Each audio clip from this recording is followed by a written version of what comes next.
Samantala, nanumpa na si Senate President Francis Escudero bilang presiding officer ng impeachment court laban kay Vice President Sara Duterte.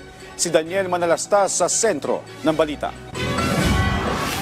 I, Francis Cheese G. Escudero, solemnly swear that in all things appertaining to in all things appertaining to the trial of the impeachment of the trial of the impeachment of Vice President Sara Zimmerman Duterte, Vice President Sara Zimmerman Duterte, now pending, I will do impartial justice I will do impartial justice according to the Constitution according to the Constitution and laws of the Philippines. and laws of the Philippines. So help me God. So help me God.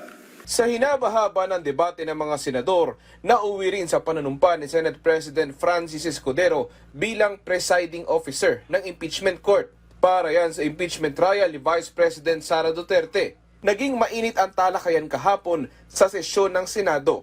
Ito'y matapos magmosyon ng minorya para mag-convene na ang Senado bilang impeachment court. 7 ang hiling ng minorya sa kanilang mosyon at nasunod ang panunumpa ng Senate President bilang presiding officer. Isa-isang tumayo ang mga senador at nauwi sa pagdedebate matapos ang mosyon. I agree with many here.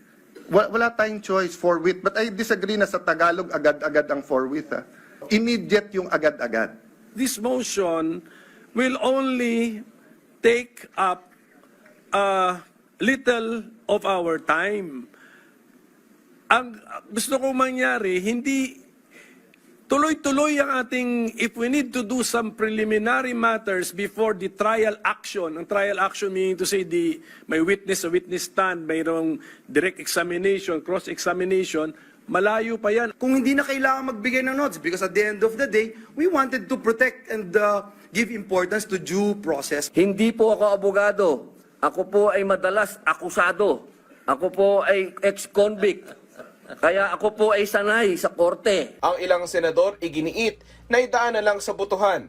At the end of the day, this is a political exercise. Buboto tayo. Buboto tayo. Kanina pa tayo back and forth, para nag-aaway na tayo dito. To solve the impasse siguro, we'll have to put it in a vote. Magbotohan na lang tayo para matapos na.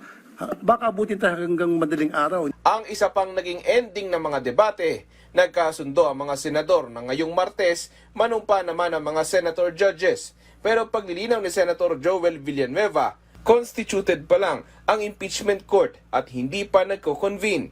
Posibleng bukas mag-convene bilang impeachment court. Pag kumaga sa korte, constitute meaning existing na yung court.